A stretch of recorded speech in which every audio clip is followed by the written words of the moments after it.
Ya, Ah, ok. Pensé que no, por eso. Por eso les quise iniciar. Muy bien, pues a mí bastante bien, me amaneció el día de buen ánimo, espero que ustedes también. sí, doctor, feliz solo por hoy. Y ahorita tenía problemas para accesar, se me había borrado la liga esta. Tuve que recurrir a mi auxiliar para, para entrar. Afortunadamente pude encontrar dónde estaba. Muy bien, vamos a empezar a grabar, para que no nos regañen de rectoría.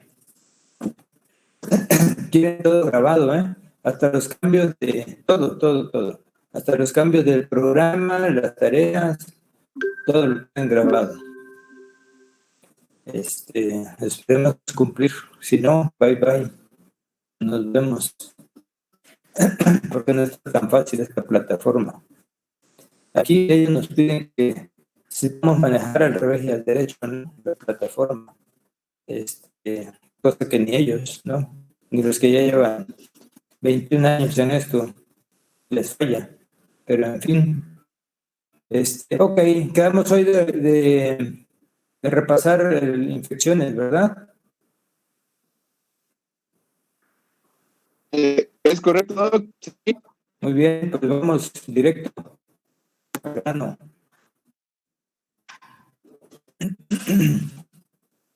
Entonces, con el grupo A no habíamos repetido, no habíamos hecho la revisión de infecciones. No, doc, no las había dado. Bien. Las nuevas bibliografías ya no dicen infecciones de vías urinarias. Ya muchas van a decir infección del tracto urinario. Una pregunta para el grupo A. ¿Saben ustedes por qué se cambió esa denominación? ¿Tienen idea? ¿Por lo leído? Yo creo haber leído hace algún tiempo y desde entonces le cambié, yo ya no menciono infección de vías urinarias, sino del tracto urinario. Y lo abreviamos como ITU, no IBU. ¿Alguien sabe o supo? Es un término más propio porque vías son, por ejemplo, vías de tracto que va por encima, y entonces cuando habla de tracto, habla acerca como de algo que está canalado, que tiene una luz y se ve para líquido. Bueno, Entonces, estás diciendo casi lo mismo. Tienes la idea, pero estás diciendo casi lo mismo. Pero voy a decir rápidamente. La idea de vías es como tú decías, es como los canalitos han ido ahí por Putic, ¿no? Hay hay otro pueblito, hay por Putic, donde en la orilla de la carretera va un canalito y ahí pasa el agua, ¿no? Por gravedad baja a los cultivos de caña. Entonces, al decir vías urinarias, da esa idea de que la orina nada más fluye por canales, ¿no? Como decías. Y no es así. Cada parte del aparato urinario, desde el riñón, no fluye por gravedad. De manera que, aunque nosotros estemos acostados o incluso de cabeza, la orina va a fluir de la pelvis renal a la vejiga. En la pelvis renal tenemos receptores de presión. Entonces, cuando ya la presión de la pelvis por la orina que se formó ahí estimula a esos receptores, empieza la onda peristáltica. La orina baja por peristalsis uterina. Disculpe, no se ve no se ven las lipos en la cámara. Perdón, ahorita voy para atrás. A ver. Ya es que me faltó.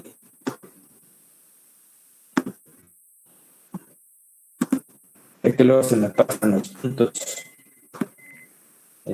Ahora sí creo. Creo que ahora sí lo van a ver. ¿Ahora sí? Sí, doctor, gracias. Muy bien, gracias por avisarme. Si no me avisan, pues yo me voy tarde. Bueno, entonces, ya desde hace tiempo le quitamos la denominación, al menos yo, de infecciones vías urinarias, ¿no? por eso que les decía, ¿no? Banda baja por ondas peristálticas que incluso veíamos cuando hacíamos cirugía abierta, así como el intestino delgado, ¿no? Que tiene peristalsis, así lo vemos en el ureter. Hay incluso en los estudios, así lo captamos. Entonces, ¿qué se define como infección del tracto urinario? ¿Y por qué vemos este tema en general? Porque muchas veces las infecciones comparten lo mismo tanto en el riñón, en el uréter, en la vejiga, en la próstata, ¿no? Hay cosas que se comparten en todo el tracto urinario, por eso lo vemos como tema general, aunque vamos a especificar en cada órgano, ¿no? Entonces, pues puede estar inflamado uno o más órganos. Cuando hay una pielonefritis aguda, también puede estar inflamada la vejiga, ¿no? O al revés, o una prostatitis aguda, también puede haber una infección de la orina, ¿no? En la vejiga.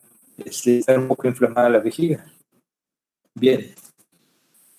Siempre es importante hablar de epidemiología, con qué frecuencia, sobre todo vamos a ver una patología, ¿no? Y es una de las patologías más importantes que ustedes y nosotros vemos. ¿Y cuál es la importancia? Que es la infección bacteriana más frecuente en el hombre a cualquier edad, así está definido. No sé si el Smith lo trae así o en alguna otra parte lo leí. Porque pues a veces lee uno tantas cosas que se te pasan. Entonces, está catalogada como la infección bacteriana más frecuente. Doctor,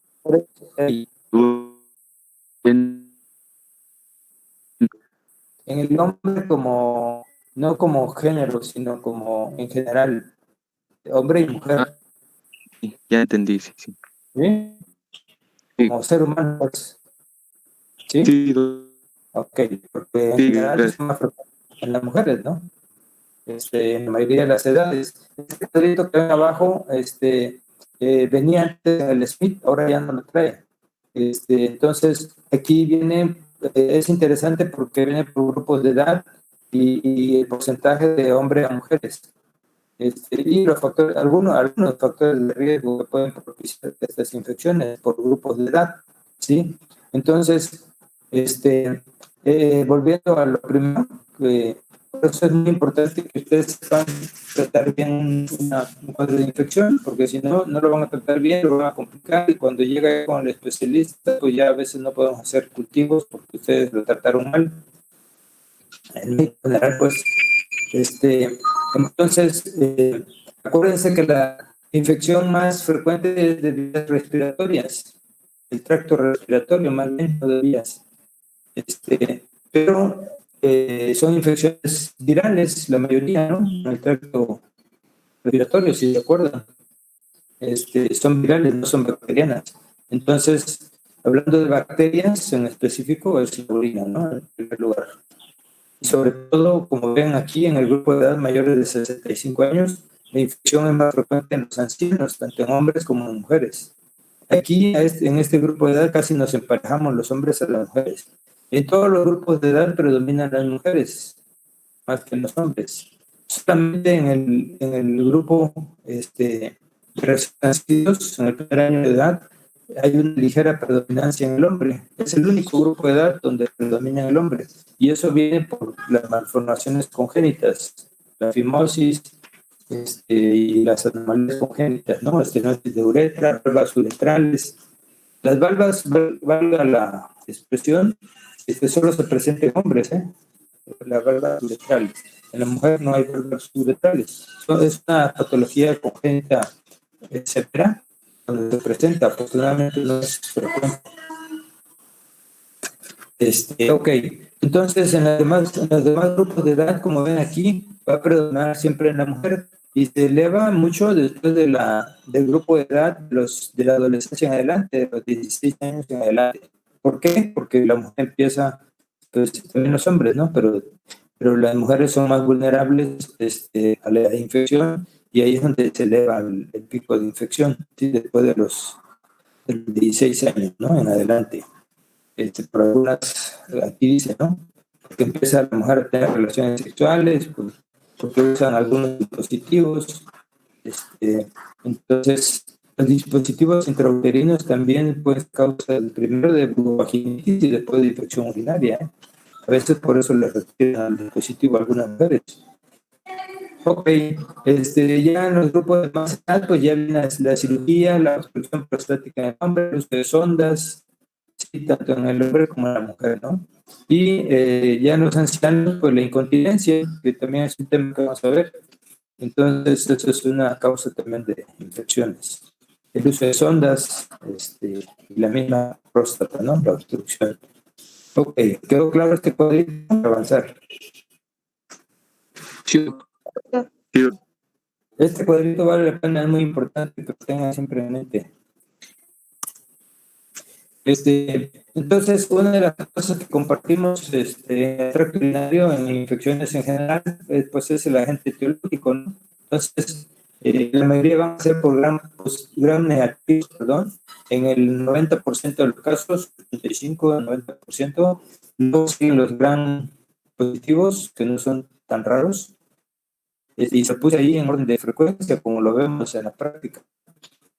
Nosotros aquí, de los gram positivos, el enterococo fecalis es uno de los más fuertes, el epidermidis también, el piridans ya no tanto, pero se presenta el estafilococo aureus, y el saprofítico, son de los gram positivos más frecuentes que encontramos. Por eso es muy importante hacer el cultivo y el antibiograma, ¿no? Para saber con especificidad qué germen es y la sensibilidad a los antibióticos, porque cada vez se habla más de resistencia bacteriana en general, con todos los gérmenes, ¿eh? Cada día las bacterias nos están ganando la batalla.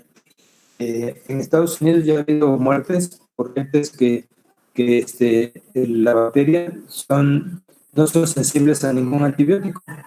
Hubo un caso muy sonado hace unos años de un gastroenterólogo que su endoscopio estaba contaminado con una bacteria, no recuerdo qué bacteria fue, pero se le murieron como 8 pacientes de los que le había hecho endoscopía gástrica, ni siquiera otro tipo de procedimiento. Y tuvieron que llamar a los demás pacientes, allá sí hacen estudios de contacto, ¿no? Para ver si a todos los que le habían hecho endoscopía no estaban infectados. Pero esa vez se habían muerto 8 pacientes, eso tiene como unos 8 años. Porque era una bacteria multiresistente, no hubo ningún antibiótico que lo salvara a estos pacientes. Bueno, de los gérmenes menos frecuentes y más localizados, pues son los que causan la uretroprostatitis, ¿no? Más que la uretritis, como vamos a ver. Entre de ellos, pues, es la Neisseria gonorrea, la clamidia y los micoplasmas, en especial el ureaplasma urearíticum, los gérmenes diferentes, ¿no? Que no son ni gram positivos ni gram negativos. Y finalmente, algunos otros, como los hongos, la cándida, representa pues, al grupo de infecciones micóticas, ¿no? Por ahí hay un reciente de cándida glabrata, se apellida esa cándida, que también es más rara y también hay que darle tratamientos, pero no es el mismo tratamiento que la cándida albicans o albicans. Y dentro de los parásitos, la Candida vaginalis es una de las infecciones más que nada en la mujer, es que causa vulvovaginitis, pero también puede causar uretritis, ¿no? La paciente puede llegar con mucha disturgia por este parásito. Nosotros podemos adquirirlo más que nada en el prepucio, no tanto en la uretra, sino en el prepucio y glande. Entonces, siempre hay que dar también a la pareja. De los gram negativos, la E. coli es la representativa, como seguramente ustedes han escuchado, saben. La E. coli tiene características muy especiales, por eso causa el 85% de infecciones urinarias, tanto a nivel renal, vesical y prostático. Entonces, por esas características que tiene la E. coli. ¿Alguien del grupo A me quiere decir qué características tiene la E. coli? Este es un germen que en el intestino puede ser un germen, ¿cómo se llama? Simbiótico, sin que cause infecciones diarreicas. Hay una E. coli enteropatógena que va a causar diarrea, pero la E. coli puede ser un comensal nada más del intestino. pero ya en el tracto urinario ya se vuelve patógena, ¿sí? Entonces, por ciertas características, cierta afinidad que tiene la E. coli. ¿Alguien sabe rápidamente? Porque el grupo B ya se lo dije. El grupo A, Por ¿saben o no lo se le llama el trofismo, se le llama esa afinidad que tiene sobre Uroteli, o no es eso. ¿Del grupo A o del grupo B? De la Muy bien, te felicito. Sí, ¿y en qué consiste ese trofismo en especial con la E. coli? ¿Por qué? pues, Porque hay fíjense el porqué, ¿no? De las cosas. depende a veces, sí. ¿Eh? Depende a veces depende mucho a veces del huésped. El Sí. huésped y pues como las características de la E. coli La E. coli que tiene, una vez cierto. ¿qué tiene en especial por la bacteria? Bueno, para no perder el tiempo, sí tienes la idea en general, pero hay que ser más preciso. Lo vamos a mencionar más adelante. Hay una clasificación que antes traía el Smith, ahora creo que ya no la trae. Y se clasifica en primera infección cuando es el primer cuadro confirmado con cultivo a cualquier edad, puede ser al año de edad, a los meses de edad o a la pubertad. Siempre, porque a veces nos dicen, oiga, doctor, es que he tenido Madeline en infancia. Si no se comprobó esa infección, pues no la podemos confirmar, ¿no? Entonces, siempre que confirmamos la infección a cualquier edad, se llama primoinfección o el primer cuadro, ¿no?, de infección urinaria. Y eso es importante saber si es desde la niñez o ya es en la vida adulta, ¿no? Y eso lo vemos desde los antecedentes, ¿no? Si ha tenido cuadros de infecciones. Es algo que preguntamos intencionadamente en estos pacientes. Bien, luego siguen las infecciones persistentes o recurrentes, que son las más frecuentes en general. ¿Cuál es la diferencia entre persistencia y recurrencia para el grupo A? Es lo mismo decir infección persistente que recurrente. ¿Eh? Persiste lo mismo. Persistencia cuando el mismo germen vuelve a afectar al individuo, y recurrente es que a través de los años, de 2 o 3 años, puede nuevamente incidir, pero son diferentes especies bacterianas o agentes etiológicos. Exactamente.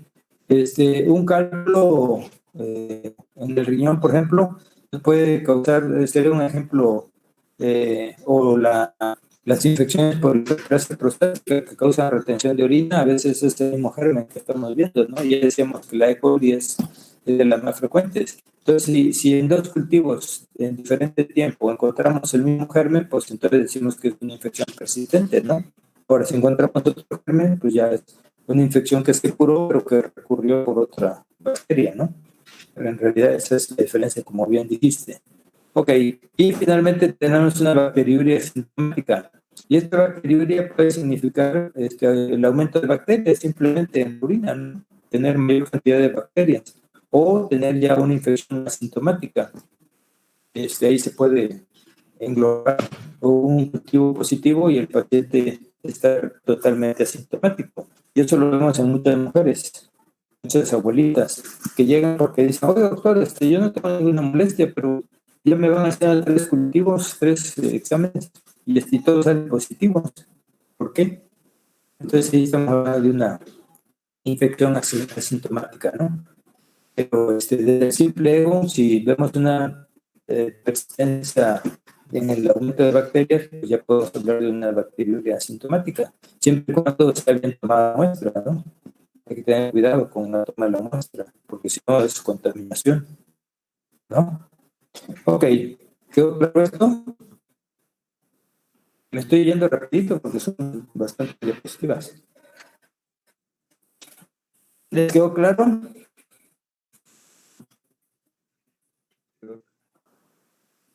Sí, doctor. Muy bien. Ok, tenemos todos los hombres y mujeres factores preventivos.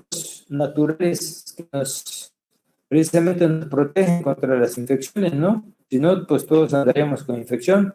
Y esa es una de las respuestas que le pongo a los pacientes, a esas señoras que nos dicen, porque es el tercer cultivo que me hacen y salgo con infección. Entonces, una de las causas puede ser estas, que nos estén fallando o traigamos de nacimiento defectos en la protección contra infecciones, en este caso en el aparato urinario, pero también puede ser en el aparato respiratorio, en la piel. Por eso ven niños que andan todo el tiempo llenos de granos, ¿no? En la piel. O la amigdalitis también puede ser un factor, ¿no? De disminución de defensas en el aparato respiratorio, ¿no? O intestinal. Pero hablando aquí de la orina, pues son estos factores que ven ahí, empezando por el pH y la osmolaridad de la orina. Son factores preventivos, ¿sí? Entonces, y de inmunoglobulinas, la IgA se ha demostrado que está más presente más que las otras inmunoglobulinas en las mucosas, no solo en la mucosa urinaria, en otras mucosas también, en la respiratoria, creo. Pero en la orina, pues es la inmunoglobulina que predomina. Y si nacemos con deficiencia de la IgA, pues eso va a ser causa de la recurrencia bacteriana infecciosa, ¿no? El otro mecanismo que tenemos es el de arrastre de la orina, por eso es que los ponemos a tomar más de 2 litros al día de líquidos, o si se puede, 3, 4, ¿sí? Infecciones, por ese mecanismo de arrastre, no le damos chance a que la bacteria se adhiera, ¿no? al epitelio. Entonces, simplemente por arrastre, en el volumen, también eso nos puede proteger. El cuarto punto es algo muy importante, es una capa, aquí trata de representar, se llama glucosaminglicano, que es una especie de mucopolisacárido, aunque se define también de otra manera, pero es una barrera protectora con la que nacemos, que nos protege precisamente, ¿no? La bacteria llega y se adhiere a ese moco, entonces, pero por arrastre, pues ya muchas salen, no se adhieren ya el epitelio en sí, ¿sí? Y desde el nivel renal tenemos la proteína de Tom Hoffman y hay un artículo que menciona, yo encontré un artículo hace muchos años y desde entonces incluye esto de las defensinas. Y ahora, ¿cómo se me fue su nombre ahorita? El jefe del grupo A me mandó un artículo reciente de otra revista donde habla de las defensinas. Y por cierto le pedí que se los pasara a los demás, porque no lo van a encontrar en cualquier artículo, ¿eh? Entonces es un artículo muy interesante y lo felicité en su momento, ¿no? Por haberlo buscado. Entonces, las defensinas son péptidos que tenemos, aparte de las proteínas de Tom Hoffman, péptidos a nivel del aparato urinario en el riñón, ¿sí? Entonces, que nos van a proteger contra las bacterias también. Entonces, si nacemos con alguna deficiencia de esto, se ha demostrado en mujeres que carecen de esta barrera protectora de glucosaminglicano. Entonces, son más propensas a las infecciones. Y esa es la respuesta que le podemos dar a las pacientes, ¿no? Del por qué tienen infecciones recurrentes, si no tienen una neuropatía obstructiva, ¿no?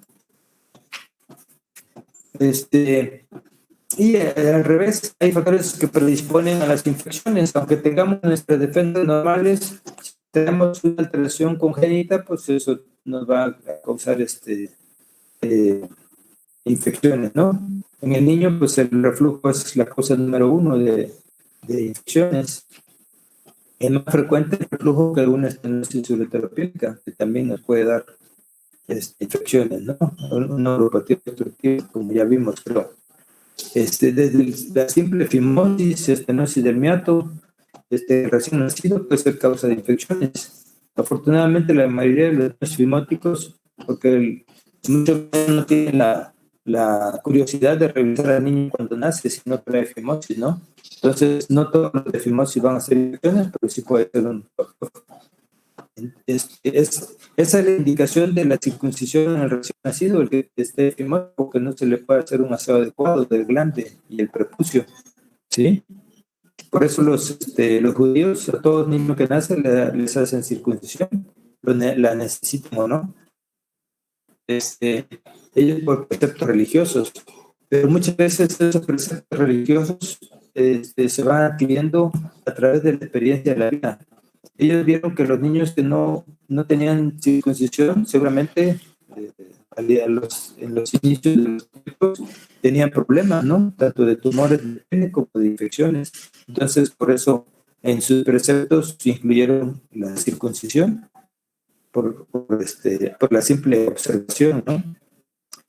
Ok, y ya decía que traigamos defensas comunitarias, ¿no? Ya eso lo habíamos mencionado. El inicio de vida sexual activa también ya lo habíamos mencionado. La instrumentación urológica, desde el simple manejo de sondas, las endoscopías, cirugías que hacemos, nosotros mismos podemos infectar al paciente. Como este médico que les digo, ¿no? Gastroenterólogo, que su endoscopio estaba contaminado y infectó a muchos pacientes y varios de ellos se murieron en Estados Unidos. Entonces, porque era una bacteria multiresistente. Las anomalías adquiridas ya con la edad, pues representadas por la hiperplasia en el hombre y cistocelia en la mujer, ¿no? Y algo muy importante en la actualidad es el estrés, ¿sí? Vivimos una vida más bonita actualmente, con más distractores, pero también más estresante. Nuestros abuelitos vivían más felices que nosotros, ¿sí? Yo aquí los albañiles en mi fraccionamiento, ahorita los estoy escuchando martillar ahí, en una casa.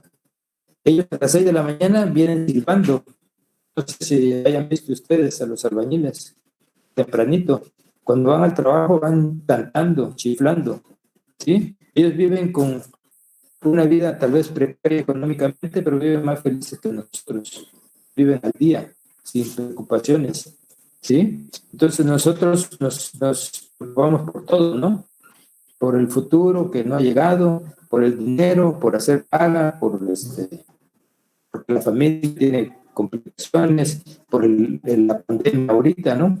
Hay gente que se ha suicidado por la pandemia. Entonces, el estrés está plenamente comprobado que nos baja las defensas. Por eso padecemos más de gripas, de herpes, y en este caso puede ser de infecciones urinarias. ¿Ok? Y ahora sí vamos al trofismo que mencionabas por ahí. ¿Quién lo mencionó? Este trofismo lo encontré en un artículo de Journal of Urology también hace 20 años, y desde entonces lo incluyo en las pláticas de infección. Ya no lo volví a encontrar, ni siquiera en el Campbell viene esto de trofismo en infecciones, menos en el Smith, ni en el libro del doctor Sartin habla de trofismo. Ese artículo mencionaba el trofismo e infecciones no solo en el aparato urinario, sino en general, ¿sí? Y el trofismo no es más que la afinidad que tiene un agente, una bacteria, con el huésped o el tejido, a nivel molecular, no solo histológico, ¿no? Sino hasta a nivel molecular. Eso es lo que yo le preguntaba ahorita a quien habló de trofismo, ¿sí? Y aquí les pongo un dibujito. Para empezar, la E. coli tiene fimbrias, que es a diferencia de otras bacterias. Entonces, estas fimbrias son las que se adhieren al epitelio.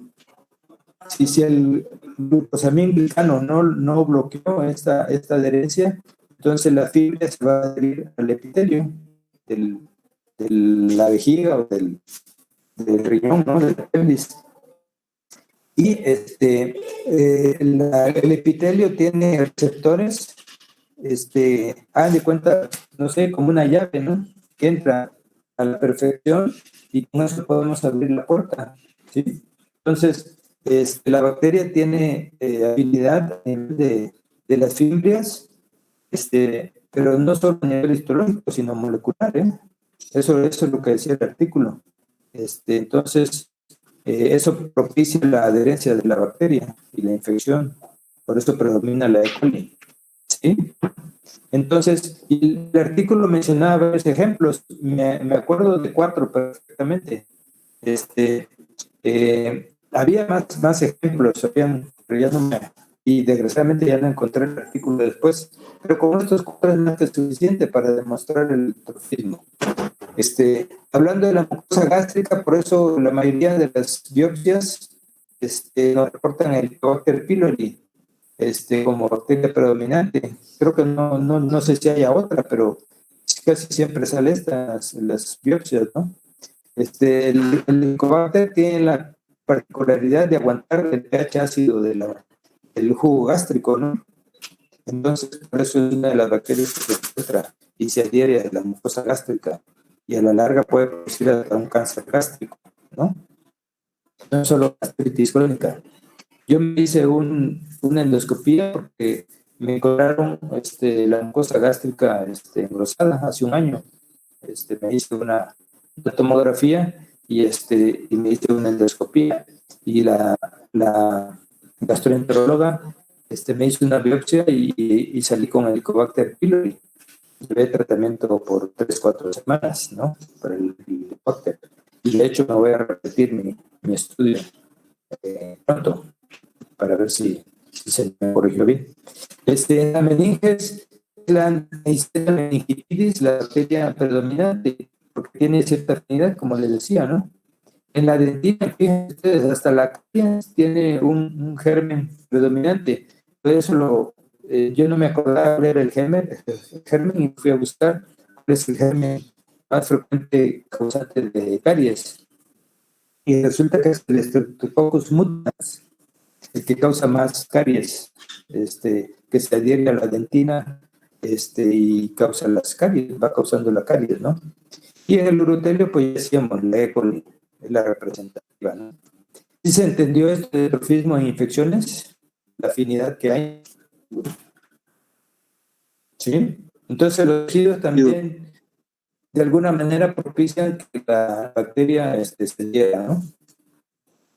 Muy bien. Y esto es lo que decíamos, la capa de glicosa, puede ser glucosamina o glicosamín-glicano, es lo mismo. Entonces, aquí habla de que es un compuesto de ácido hialurónico, heparina y sulfatos, aunque en otros artículos menciona que es un mucopolisacárido, ¿sí? Que nos protege. Es una barrera protectora principalmente a nivel de la vejiga, ¿sí? Que es donde empiezan muchas infecciones y de ahí asciende el riñón por otros mecanismos, ¿no?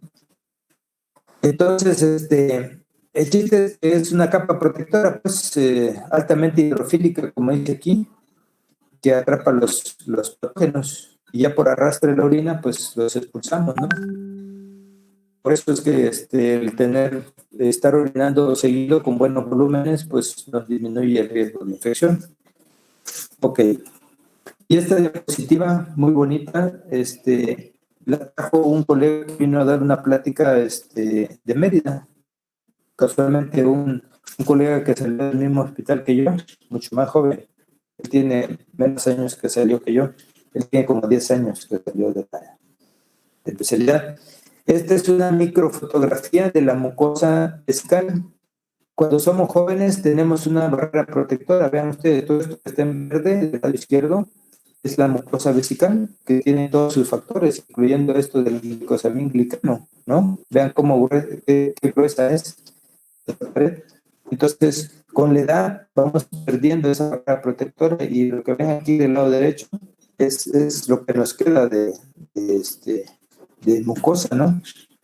O sea, se va adelgazando la mucosa, va perdiendo sus factores protectores, incluso esto que hablamos del glicosamín-glicano. Y esas son microfotografías, ¿eh? Desgraciadamente, ese día no me pudo dejar, es mi amigo, el doctor, no me pudo dejar sus diapositivas, pero las encontré en un artículo, buscándolas después.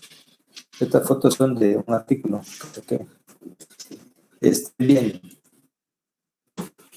¿Cuál es el mecanismo de infección en las infecciones urinarias? Pues la vía ascendente es la principal, ¿no?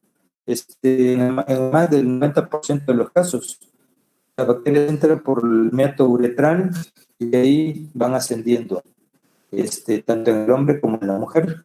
Se habla también de transmisión por vía sanguínea en algunos casos, pero son casos muy raros. Por ejemplo, el Smith creo que menciona que podemos encontrar casos de transmisión por vía sanguínea como el estafilococo aureus, que nos puede causar un absceso renal. Yo hasta ahorita he visto pues, es un caso que se haya catalogado como transmisión por vía sanguínea de un absceso, ¿no? La mayoría son por vía ascendente, de un absceso renal, pero pues está descrito, ¿no? Pero y linfáticos también, sobre todo linfáticos a nivel pélvico. El paciente puede tener divertículos como esta imagen que ven aquí y diverticulitis. Esas diverticulitis van a causar inflamación, infecciones que por vía linfática compartimos muchos linfáticos con el recto a nivel vesical. Entonces, por contigüidad puede también podemos contagiar, pero estos son los se menciona, pero no es lo más frecuente, ¿no? Ahora, si tenemos un divertículo, como ustedes ven aquí, y algunos divertículos se inflaman y se pegan a la vejiga, como están viendo aquí, y lo que nos va a causar es una fístula vesicocolónica, y eso sí es una patología importante. Estos pacientes terminan en cirugía. Hemos hecho varios casos donde hemos tenido que quitar todo el colon descendente lleno de divertículos, como ven estos, ¿sí? Que parecen hasta tumores de colon. Y la vejiga ya no le hacemos nada, nada más separamos el intestino infectado, se le quita toda esta porción del intestino dañado y se hace una anastomosis del intestino sano. Lo hemos hecho con los proctólogos, varias cirugías. Entonces, y eso pues nos daría una infección por contigüidad, ¿no? Muy bien. ¿Quedó claro? Esto seguramente ya lo habían leído, ¿no? Es por vía ascendente lo más frecuente. Ahora, este triangulito siempre decíamos, yo lo pongo en muchas pláticas. En este caso estamos hablando de infecciones, pero igual lo pongo cuando vemos uropatía obstructiva, creo que ya lo vimos, ¿no? O cuando vemos litiasis, lo pusimos, ¿sí? Entonces vean cómo las flechitas van en diferentes sentidos, ¿no? En ambos sentidos. Entonces una infección no puede causar obstrucción, o cuando menos funcional, y cálculos, hay cálculos puramente de infecciones, los cálculos coraliformes del riñón se forman por infección. Entonces, igual los cálculos nos van a causar infecciones y obstrucción. Muy bien. Este triangulito ya lo habíamos visto, ¿verdad? Incluso con lo de la... Es una pregunta. Ya lo habíamos visto, ¿verdad? Sí, doctor, ya. Vale. Entonces, muchas bibliografías hablan de infecciones no complicadas e infecciones complicadas. ¿Sí? Entonces, lógicamente, pues es más, hay que prestarle más atención a una infección complicada, ¿no? Que a una no complicada. El tratamiento a veces es diferente. Entonces, todos estos factores que enumeré aquí, que están leyendo, nos pueden hacer una infección complicada. Una embarazada que tiene una pielonefritis, ya por el simple hecho de tener una pielonefritis y el embarazo, ya es una, aunque no tenga problemas con el producto, ¿no? Pero puede ser causa de partos prematuros o de abortos. Una infección severa del riñón. El simple hecho de ser un hombre que padezca una infección, ya vimos que el grupo de edad, digo, ¿cómo se llama? El ser, el género, ¿no? Masculino, simplemente desde ese hecho ya podemos considerarlo una infección complicada, ¿no? Una Hiperplasia prostática con infección, pues ya es una infección complicada, ya hay algo más que la simple infección, ¿sí? La simple senectud, también, porque por lo que les decía, ¿no? Que las defensas ya están bajas.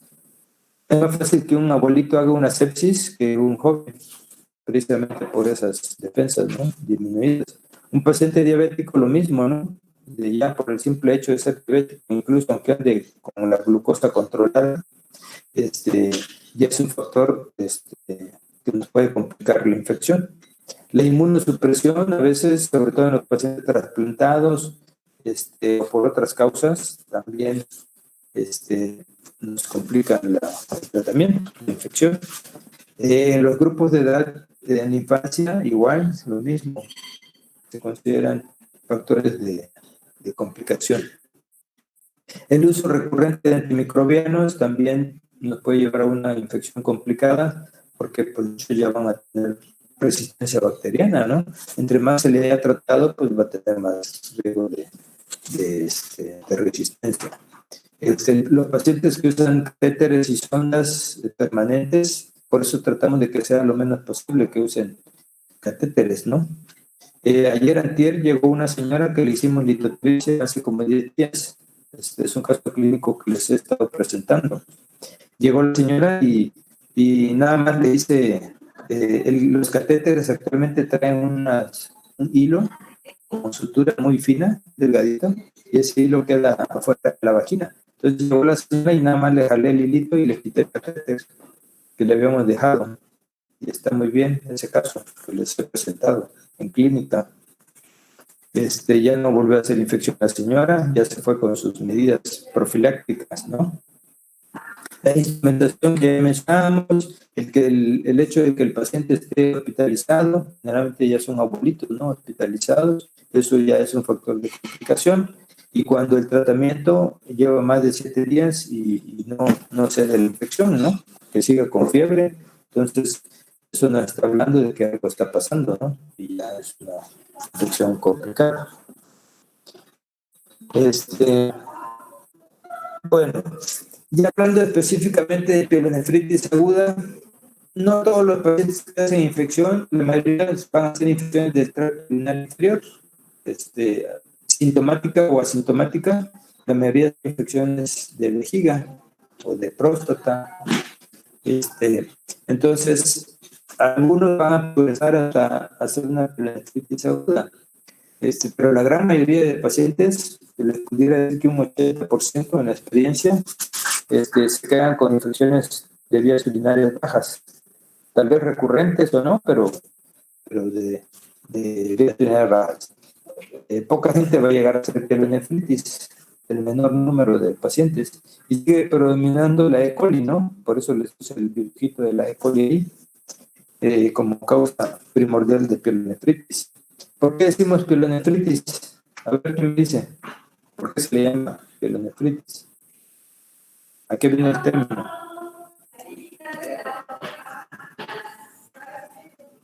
Por la inflamación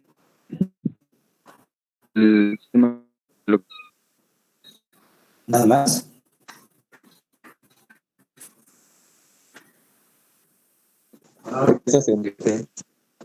Porque si fuera nada más el sistema pielonefritis, como tú dices, se le podría llamar nada más una pielitis. ¿Sí?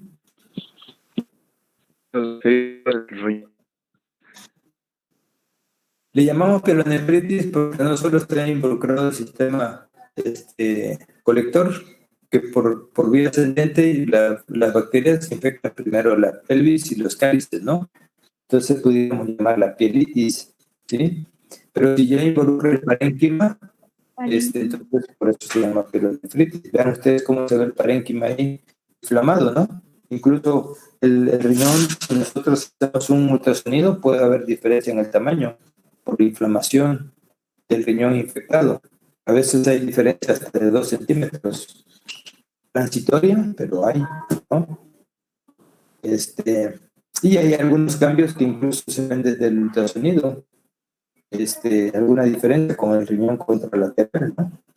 Generalmente la pielonefritis es unilateral, es muy difícil que sea bilateral, salvo que tenga factores que propicien la infección en ambos riñones, pero más del 90%, 95% van a ser unilaterales, ¿no? Por eso cuando nos llegan y nos dicen, doctor, es que traigo dolor de la cintura, de los dos lados, pues eso, primero vamos a pensar en una lumbalgia o sacrolumbalgia que la nefritis, ¿no? Si llega con dolor bilateral, y si no lleva fiebre, pues menos, ¿no? Ok, entonces por eso les puse esta imagen ahí de una foto de una pielonefritis, que por alguna causa quitaron el riñón y pues le tomaron la foto, ¿no? Y ahí se ve la inflamación. Bueno, ya decíamos que la infección en el riñón puede llegar por vía hematógena, pero eso representa del 1 al 3%, vean, y estos son los gérmenes que pueden llegar, el estafilococo, la salmonela, algunas pseudomonas, sobre todo cuando hay sepsis, y hasta la cándida. Yo nunca he visto un caso de salmonela como causa de pielonefritis o de pseudomonas. De pseudomonas sí hemos visto, pero no atribuibles a que llegue la bacteria por vía hematógena, ¿no? Sino ha sido a veces por cálculos. Entonces, cándida, en la residencia tuvimos un caso muy, muy peculiar de una candidiasis piélica, una infección del riñón izquierdo por cándida, que en los cultivos logramos demostrar la cándida, ningún otro germen, y se veía así un moteado algodonoso desde la urografía. En ese entonces usaba una urografía. Entonces, vimos una, ¿cómo se llama? Una mayor densidad en la pelvis, el exudado algodonoso que produce la cándida, ¿sí? Entonces, que se quitó ya con el tratamiento para la cándida específico. Fue el único caso que he visto yo, me ha tocado, y hasta eso en la residencia, de candidiasis a nivel renal. ¿Por dónde llegó la cándida? No lo supimos. Entonces, por vía ascendente, la gran mayoría, y hay una cepa nefritogénica, menciona algunos, creo que el Smith menciona esto, no sé, creo el doctor Santín también lo menciona en su libro, que no todas las E. coli ascienden al riñón, ¿eh? Hay ciertas características de algunas cepas que traen algunos antígenos, como estos que se mencionan aquí, antígenos especiales que hacen que la bacteria avance hasta el riñón, ¿sí?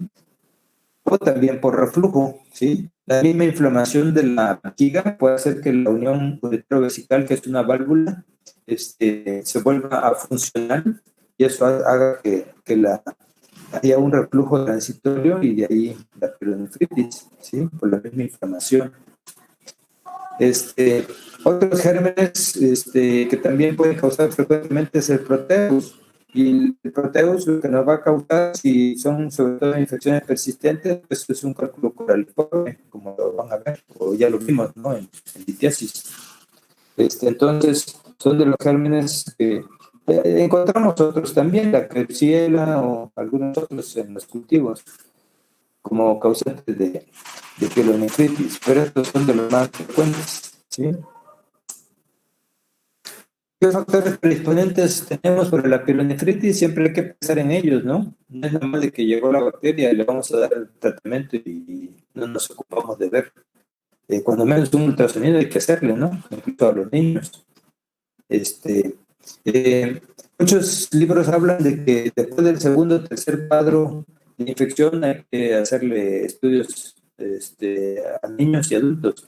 Y yo les hago desde el primer cuadro de infección, ¿sí? No me espero a que tengan un segundo o tercer cuadro, ¿no?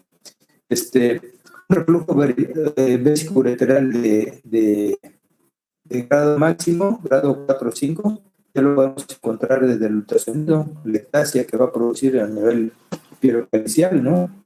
O los cambios de hidronefrosis ya. Entonces, el reflujo es uno de las causas principales en los niños. y el riñón de los niños es más lábil, le puede causar una pielonefritis crónica y llevarlo a daño renal bilateral. Yo vi en la residencia de niños ya con insuficiencia renal a los 6 años de edad por infecciones recurrentes, desgraciadamente.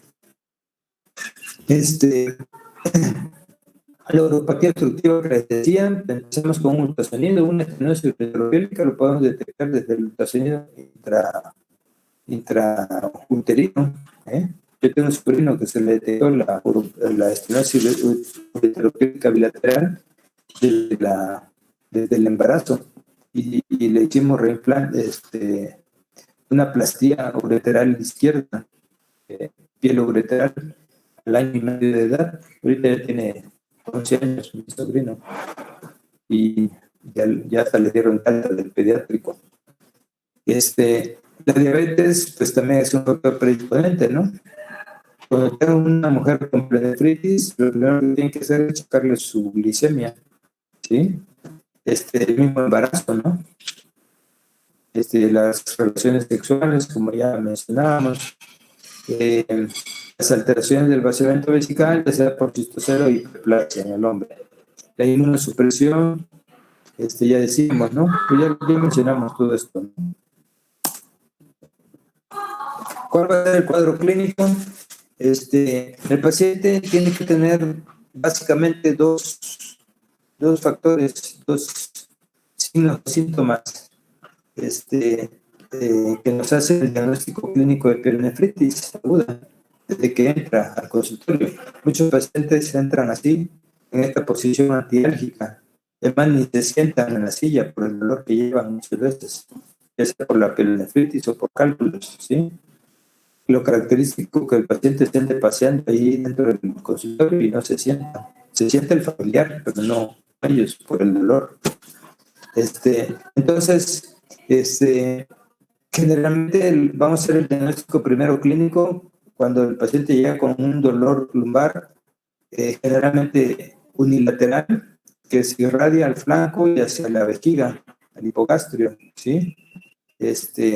Y la fiebre y todo el cortejo, ¿no? La fiebre, escalofrío, malestar general, ataque al estado general, astenia, adinamia, porque muchos pacientes llegan con dolor lumbar, pero si no llevan fiebre, pues cuando menos una pielonefritis aguda, es muy difícil que tengan, ¿no?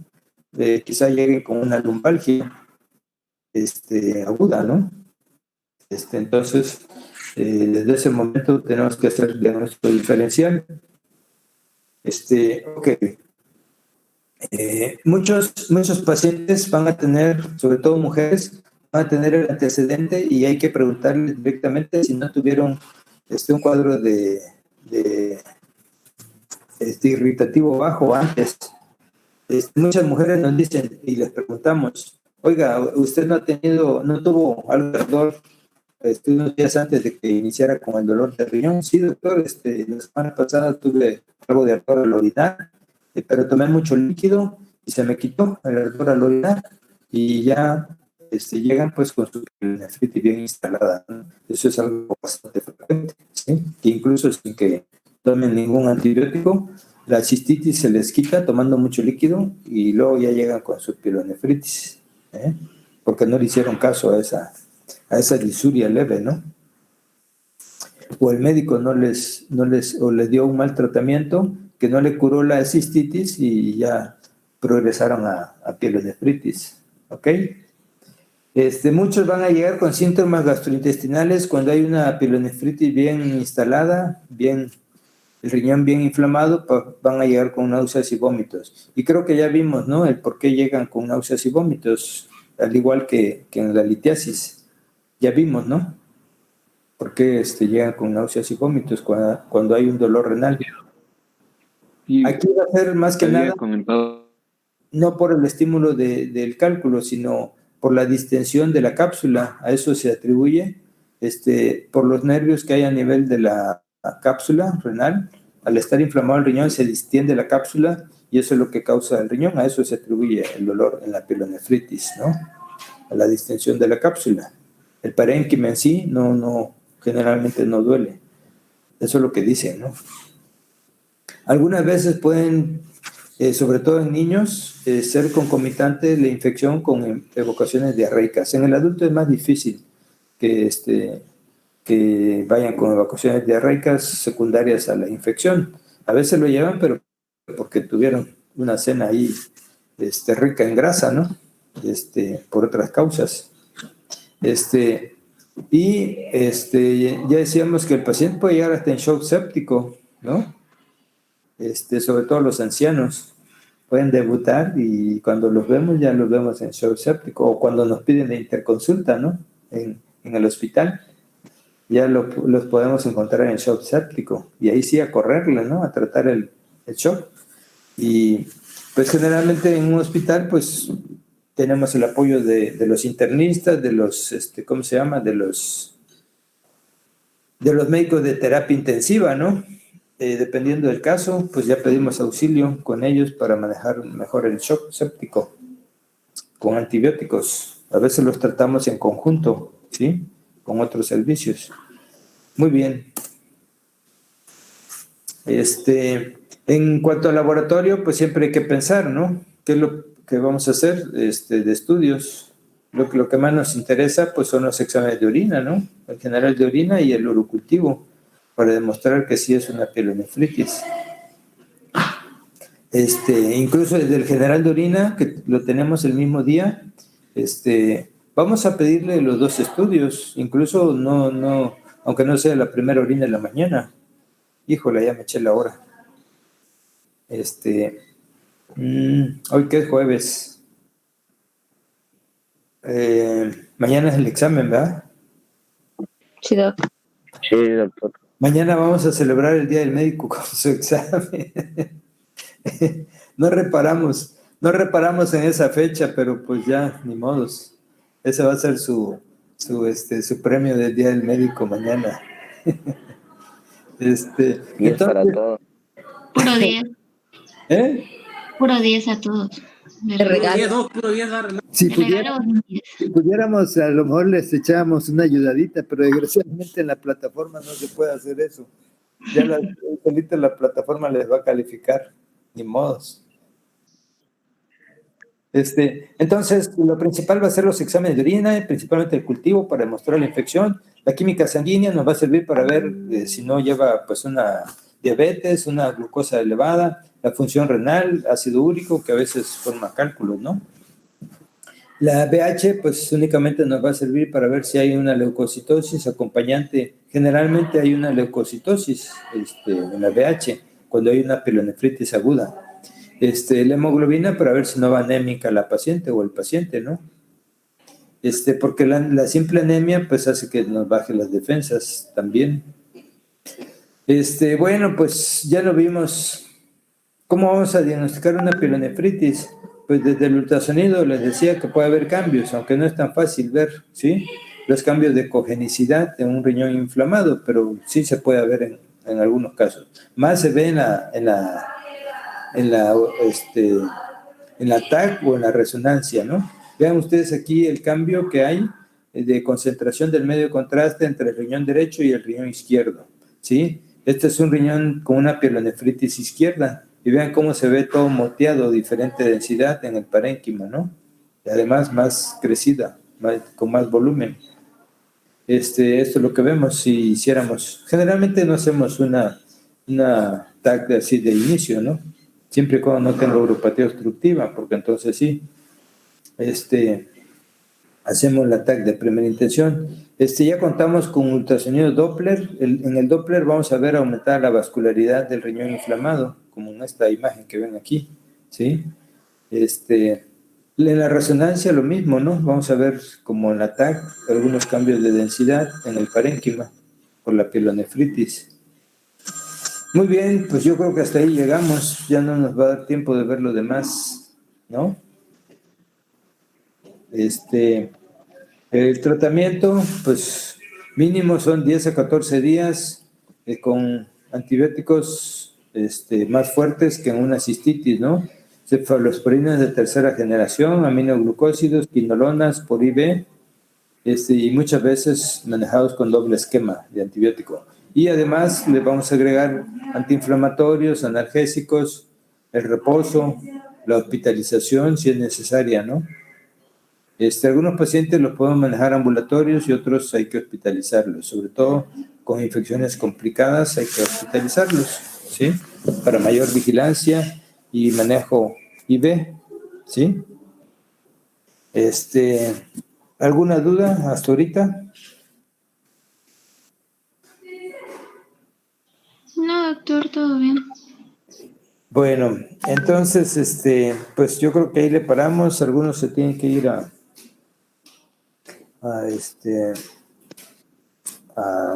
sus clínicas, ¿no? Ahora Sí, los que gusten quedarse se pueden quedar, no hay problema. Ustedes me dicen si seguimos, terminamos de revisar esto o vemos algún caso clínico. Seguimos con eso. ¿Sí? Bueno, conste. Sale pues, entonces. Doctor, yo tengo una Sí. sobre, por ejemplo, todos estos padecimientos, el estudio de gabinete de elección, así de primera elección sería el ultrasonido casi siempre, ¿verdad? Y aunque por otro lado, digamos que algunos son mejores como la TAC, pero el del es decir que siempre va a ser ultrasonido. Sí, generalmente hacemos un ultrasonido de primera intención porque es lo más rápido, lo menos costoso. Si vemos un ultrasonido que no nos arroja ninguna complicación, como un cálculo, como obstrucción, entonces, pues a veces asociamos un ultrasonido y una placa simple de abdomen, porque pues puede venir, sobre todo cuando vemos una ligera ectasia del riñón, pielocaliectasia, aunque sea leve, pues hacemos una placa simple de abdomen para ver que no venga bajando una piedra en el uréter, ¿sí? Entonces, si vemos que no es una infección complicada, pues podemos quedarnos nada más con el ultrasonido y la evolución, ¿no? Ahora, si es una evolución tórpida, entonces, pues sí podemos llegar a pedir ya la tomografía, ¿no?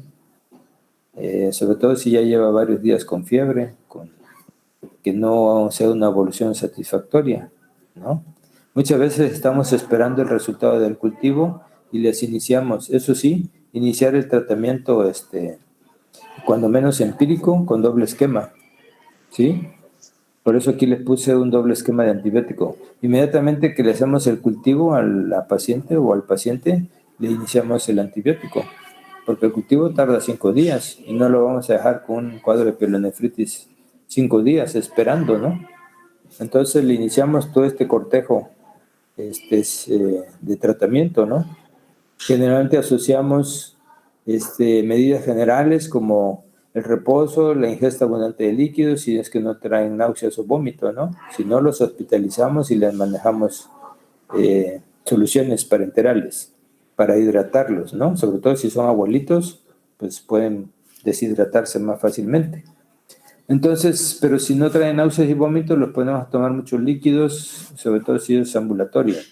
Usamos antiinflamatorios para ir desinflamando el riñón. Ahorita, desgraciadamente, el nimesulide lo sacaron del mercado, no hay, pero era un buen antiinflamatorio. Yo lo usaba más que el diclofenaco. Ahorita estoy usando diclofenaco porque no hay nimesulide en el mercado. O el ibuprofeno, aunque yo le tengo más fe al diclofenaco. Ya es cuestión de... Algunos colegas prefieren el ibuprofeno, ¿no? Que también es válido, como antiinflamatorio. Ahora, como analgésicos y para la fiebre, pues usamos desde los más sencillos, paracetamol, metamizol y ketorolaco más para dolor, ¿no? Y las medidas físicas, ¿no? Los medios físicos para bajar la fiebre. Aparte del reposo, pues a veces hay que ponerle sus compresitas. Si no le bajamos con medicamentos la fiebre, pues hay que usar medidas físicas, ¿no? O un baño con agua tibia o sus compresas frías, ¿no? Sobre todo a los niños, porque los niños pueden convulsionar más fácilmente que el adulto con la fiebre, ¿sí? Entonces, inmediatamente hay que bajarles la fiebre. Y utilizar un doble esquema antibiótico. Yo por lo general utilizo, así en forma empírica, un aminoglucósido, la micacina, que es de las que menos resistencia bacteriana tiene, con una quinolona tomada, les combino, ¿sí? Les dejo el aminoglucósido. Ayer me habló un paciente, oye doctor, estoy con fiebre y dificultad al orinar, tenía un cuadro de prostatitis aguda. Entonces le dije, y él está en México ahorita, le dije, ya por teléfono le dije, empiece a aplicarse a micacina, una cada 12 horas por 7 días, intramuscular, y una quinolona tomada. Y ya cuando venga, pues, ya vemos la evolución, ¿no?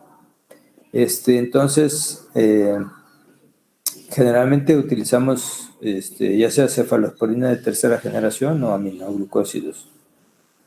Intramuscular si es ambulatorio, o intravenoso, porque muchas veces les ponen su sello venoso y ahí les aplican. Por ejemplo, los aminoglucósidos, la micacina, que es 2 veces al día, dicen, no, doctor, yo prefiero que me pongan mi sello venoso y ahí me estén poniendo mi medicamento, que no me piquen la nalga 2 veces.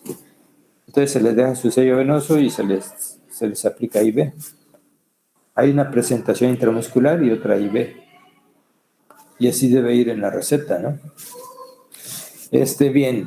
Entonces, el manejo hospitalario, pues, básicamente va a ser hidratar al paciente con soluciones parenterales, el ayuno si llega vomitando, ¿no? Luego ya iniciamos con dieta líquida y ya después dieta blanda y así. El reposo, por supuesto, el tiempo que sea necesario, 1 o 2 días. Los antipiréticos, analgésicos IV, y igual los antibióticos que generalmente utilizamos IV, incluso si el cuadro lo amerita, los carbapenems, el grupo de los carbapenems que aquí ven abajo, los 3 más representativos que hay aquí en México. Hay otro, carbapenem, pero que no lo tenemos aquí en México. Esta es la última línea de antibióticos que tenemos, potentes. Entonces, si el paciente rebasa esta línea, pues ya nada lo va a parar, acaba de salir un antibiótico, que ahorita no recuerdo su nombre, tiene algún tiempo, tiene como unos 1 año y medio, 2 años, todavía más potente que estos, pero el tratamiento es muy caro. Para un tratamiento de 10 días, con ese antibiótico, se echa al paciente, de puro antibiótico, se echa 30,000 pesos. Aparte de hospitalización y otras cosas, ¿no? Entonces, pero pues ya no nos han promocionado ese antibiótico, como que ya no lo vendieron y ya no lo están distribuyendo. Entonces, estos son los que tenemos en la actualidad, ¿no? Como última opción. Y a veces nos vamos directos a estos antibióticos cuando vemos que el caso lo amerita. Sí, una prostatitis aguda, severa, pues a veces nos vamos hasta estos. ¿Alguna pregunta del tratamiento? ¿Alguna duda?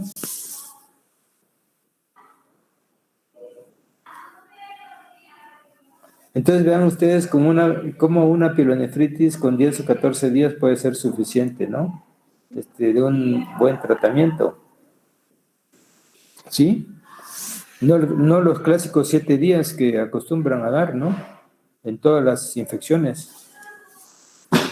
Entonces, aquí debe ser mínimo 10 días de tratamiento y ver la evolución. Si es posible, diario, cómo va el paciente. Yo les hablo o ellos me hablan. Yo les digo, ¿sabe qué? Hábleme a ver cómo amaneció mañana, ¿no? Si ya está mejor, si ya no tiene fiebre. ¿Ok? ¿Quedó claro? ¿Más claro que el agua? ¿Quedó? Bueno. Sí. Luego ya vamos bajando para con la cistitis aguda. ¿Cuál va a ser el principal síntoma? Pues la disuria, ¿no? Que a veces acompañado ya de dolor suprapúbico, pre y postmiccional o transmiccional también. El dolor suprapúbico, al igual que la polaquiuria, son bueno, yo pudiera decir que los 4 primeros puntos son lo más frecuente en una cistitis, ¿sí? Hay pacientes que nada más con la pura disuria nos quedamos, o es una disuria leve, y desde entonces le debemos de hacer estudios, ¿no? De ego y urocultivo, con una simple disuria, aunque sea leve. Y si se acompaña de estos otros síntomas y signos, pues con mayor razón, ¿no? Hacer un ego y urocultivo antes de iniciar cualquier tratamiento.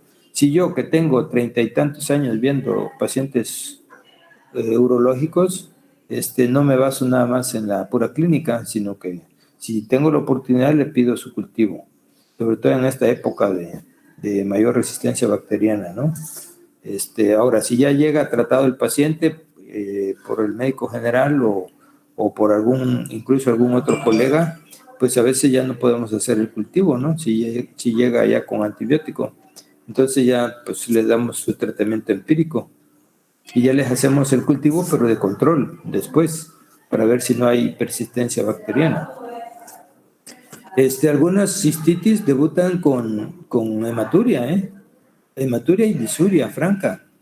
Hace años, y este es un caso clínico, viéndolo desde ese punto de vista como práctica clínica. Hace como unos 8 años, 10 años, estaba yo llegando al consultorio, no daba yo clases, creo, en esa época. A las 10 de la mañana estaba yo llegando al consultorio y me habla mi mamá y me dice, oye, hijo, ¿sabes qué? Estoy orinando con sangre y tengo mucho ardor al orinar. ¿Sabe qué, mamá? Pues mande a comprar tal antibiótico, ya ni me acuerdo cuál le di. Su antiinflamatorio, empieza a tomar desde ahorita. Pues tenía una hematuria franca, ¿no? Y por teléfono le di. Se dice pues que no deben dar tratamientos por teléfono, pero pues en ese momento no podía yo ir a verla. Entonces ya le inicié el tratamiento y afortunadamente mejoró. Entonces ella debutó con una hematuria macroscópica como muchas pacientes. Esto es característico en algunas mujeres que nos hablan y nos dicen, oye doctor, ¿sabe qué? Amanecí orinando con sangre y yo ayer estaba orinando bien y tengo mucho ardor al orinar. Aquí difícilmente van a referir fiebre, más van a ser todos estos síntomas. Urgencia miccional también es algo frecuente. La hematuria es menos frecuente, pero todos estos, la urgencia, nicturia, polaquiuria, el dolor y la disuria, pues son de lo más frecuente en cistitis. Hasta el grado de tener una incontinencia, hay pacientes que tienen tanta inflamación en la vejiga que pues no alcanzan a llegar al baño, ¿no? Oiga, doctor, se me escapó la orina. No alcancé a llegar porque traigo mucha inflamación en la vejiga, en la orinar. Y la fiebre, pues también se puede presentar, sobre todo en pacientes inmunocomprometidos, pero es lo menos frecuente, ¿no? Y algo que hay que tomar en cuenta en la cistitis es que hay que preguntar intencionadamente si días antes no tuvo un cuadro de vulvovaginitis y no anduvo con su famoso flujo vaginal, ¿no? Porque esa es la puerta de entrada en las mujeres. Vean aquí en este dibujito, ¿no?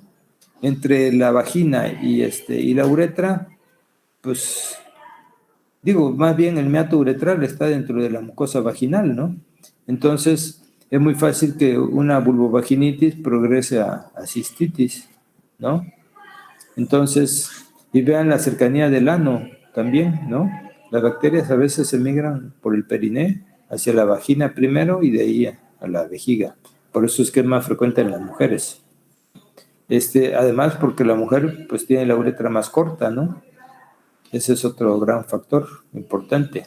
En el hombre son 20 centímetros de uretra. Es más difícil que la bacteria ascienda. En cambio aquí son 3, 4 centímetros. Y luego tenemos la mucosa vaginal ahí, que se infecta fácilmente, pues con mayor razón. Esas son las causas por las que las mujeres son más frecuentes, ¿no? Seguramente ya lo habían escuchado. Ok, ¿quedó claro esto? Del cuadro clínico, de pielonefritis, de cistitis. Ok, ¿qué estudios vamos a pedir en una cistitis aguda? Pues lo que ya decíamos, ¿no? Rápidamente, pues lo primero que preguntamos si ya está tomando antibiótico o no. Si no está tomando antibiótico, Ese mismo, a veces llegan a mediodía las pacientes y en ese momento hablo yo al laboratorio y les digo, ¿saben qué? Les voy a mandar una paciente que necesito que le hagan ahorita el urocultivo, aunque no sea la primera orina de la mañana, porque tiene una cistitis aguda y desde ahorita que le tomen el cultivo ustedes, yo le voy a iniciar tratamiento antibiótico. No me voy a esperar hasta 5 días, ¿no? Tener el cultivo. Entonces, inmediatamente que le tomen el cultivo, se inicia tratamiento antibiótico, como en el caso de mi mamá, ¿no? A ella ni siquiera le mandé a hacer el cultivo. Va a depender de cada caso, ¿no? Si la cistitis no es muy sintomática, a veces nada más les iniciamos un analgésico, un antiinflamatorio, un antiespasmódico de la vejiga, y si nos da chance de hacer el cultivo al día siguiente, pues le decimos, ¿sabe qué? Le vamos a calmar ahorita un poco sus molestias y hágase mejor mañana el cultivo para ir con más precisión al tratamiento, ¿no? Le podemos iniciar el tratamiento empírico, pero ya le hicimos el cultivo. En ese caso se lo iniciamos al día siguiente, el antibiótico, ¿no? La biometría, pues lo mismo, para ver si no está anémica, si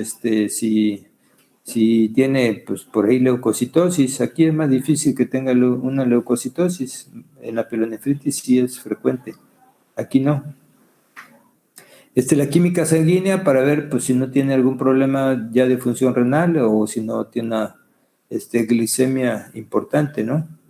A veces no se saben diabéticas y resulta que les hace una la glucosa y ya andan con más de 110, 120, ¿no? Y no sabían. De gabinete, pues en una cistitis, lo primero que vamos a hacer es un ultrasonido vesical, ¿no? Hasta eso no le vamos a pedir a la paciente que llene la vejiga con 500 mililitros de orina, porque pues no lo va a aguantar, ¿no? Si está inflamada. Entonces, cuando ya la paciente siente que es su capacidad máxima por la inflamación, pues en ese momento podemos hacer el ultrasonido vesical. Hasta eso sin meterle tanto el transductor, porque pues les duele, ¿no? Entonces, ¿y por qué vamos a pedir ultrasonido renal? Pues para descartar una neuropatía obstructiva alta, ¿no? Que pudiera estar causando ya la infección, aunque sea en la vejiga. Y en algunos casos, pues muy especiales, pues un urotac, ¿no? El ejemplo, por ejemplo, aquí donde pudiéramos solicitar un urotac de primera intención es en esta paciente que les decía a usted. Yo tengo una paciente ahorita que tiene una fístula vésico-vaginal posterior a una histerectomía. De hecho, anoche hablé con ella. Ella ya llegó con su urotac, desde el primer día que yo la vi. Entonces, hay casos especiales, sobre todo si sospechamos de una fístula, ¿no? Donde podemos ya llegar con una urotac. Y ahí a veces nos demuestran no solo la cistitis, sino los divertículos en colon, ¿sí? Cuando es por una diverticulitis, ¿sí? En este caso, pues, ver los uréteres, la urotac. En este caso de fístula vésico-vaginal, tenemos que ver los uréteres si no están tomados, o si no la fístula está, como en esta paciente, tiene un acodamiento del uréter izquierdo, y posiblemente ahí tenga el orificio fistuloso pegado al uréter, al orificio. Y en esa paciente a lo mejor tengamos que hacer un reimplante vésico-ureteral, no solo cerrar la fístula, sino un reimplante. Entonces, en esos casos especiales, pues hacemos urotac de primera intención, ¿ok? Pero la mayoría, pues con un ultrasonido, ¿no? Si no sospechamos de otra patología. ¿De acuerdo? ¿O alguna duda con esto? Pero siempre les vamos a hacer estudios de gabinete, aunque sea una simple cistitis. Ok, más que nada para descartar las causas, ¿no? Y el tratamiento, pues aquí va a ser diferente a una pielonefritis, ¿no? Puede ser, hay esquemas, hay libros que dicen con una sola dosis de antibiótico de fofomicina de 3 gramos puede ser suficiente para una cistitis aguda. Yo en lo personal no comparto mucho esa idea, ¿no? De que sea una monodosis, le llaman. Yo generalmente les dejo 7 días para mayor tranquilidad mía y del paciente. Ni siquiera 3 días, Hay pacientes que sí se pueden curar cuando no son complicados, con 3 días, ¿no? A ver, les voy a hacer una pregunta. En general, las bacterias, ¿qué tiempo tienen de reproducción? ¿Qué tiempo tarda una bacteria en general en reproducirse? No todas se reproducen a la misma velocidad, pero en general sí se tiene una idea. ¿Quién me dice? La E. coli, por ejemplo, ¿en qué tiempo se puede reproducir? 24 horas, más o menos. No, O menos. no. 2 a 3 días. Porque si, De 2 a porque 3 si días. La mayoría, que si siembra un cultivo al otro día ya hay crecimiento. sí. Hay bacterias que sí a las 24 horas se pueden reproducir, pero hay bacterias que pueden, si les damos un día de tratamiento, pues puede haber más fácilmente recaída porque no logramos quitar todas las bacterias, ¿no? Y hay alguna que puede persistir ese día de tratamiento y reproducirse. Entonces, generalmente tienen hasta 3, 4 días, 72 horas para reproducirse. Por eso es que hay esquemas que nos dicen que con 3 días ya quitamos la mayoría de los gérmenes, ¿no? Ya estamos más seguros que combatimos todos los gérmenes. Sin embargo, pues yo en lo personal utilizo 7 días, ¿no? Y a veces pues ya les dejamos y dependerá también del germen y del antibiograma, ¿no? Siempre, aunque sea una cistitis, le hacemos su cultivo para ver qué germen es y qué antibiograma y qué antibiótico le iniciamos. Porque si el antibiótico que le iniciamos es resistente, pues cuando ya tenemos el cultivo, pues le cambiamos, ¿no?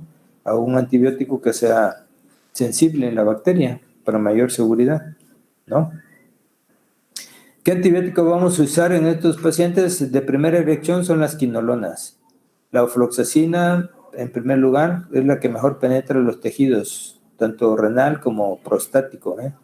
Esto lo mencionan las bibliografías. No me acuerdo si la farmacología de Goodman lo menciona o alguna otra bibliografía. Pero de las quinolonas, la que mejor penetra es la ofloxacina. Por eso usamos más ofloxacina nosotros.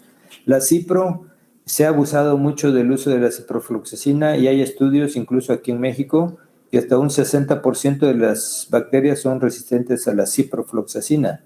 Entonces, pues yo ya no la uso de primera intención, salvo que el antibiograma me mencione que es sensible, entonces sí, ¿no? Más uso ofloxacina o levofloxacina, que hay menos resistencia bacteriana. Aunque la levofloxacina es más para vías respiratorias, pero también es buena para la orina. Hay otra quinolona que no anoté aquí, se me pasó, se llama moxifloxacina, que también es para vías respiratorias de primera intención, pero también es buena en la orina.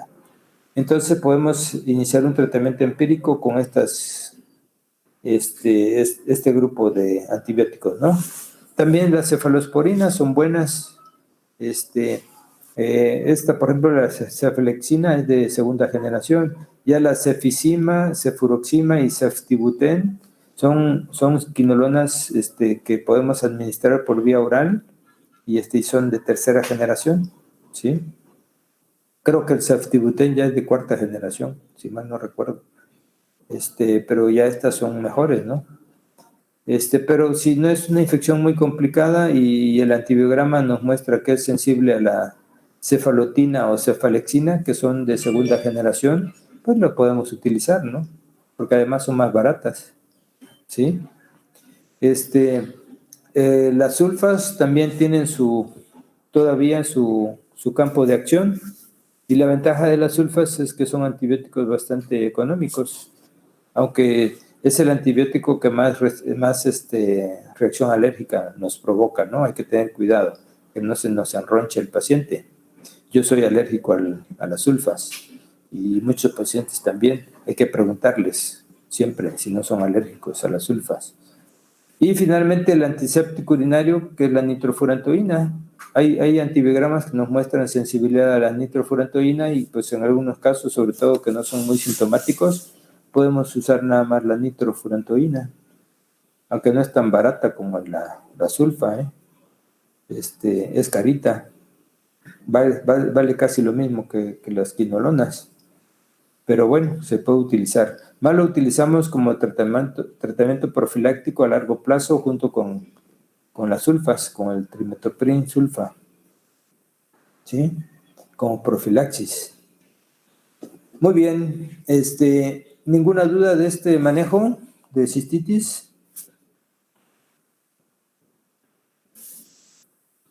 No, doc. No, doctor. Y finalmente, creo que es el último tema de infecciones, las famosas uretritis, que son también de suma importancia que ustedes conozcan, sepan de la uretritis, porque ustedes son los primeros que van a tratar un paciente con uretritis. Para empezar, la dividimos en uretritis y así la mayoría de las bibliografías, ¿no? En uretritis gonocócica y no gonocócica. El gonococo, pues ya decíamos que es un diplococo gram negativo. A diferencia de los otros cocos, este es un diplococo gram negativo. La mayoría de los cocos son gram positivos, como veíamos, ¿no? El Staphylococcus aureus, el streptococo, son cocos gram positivos.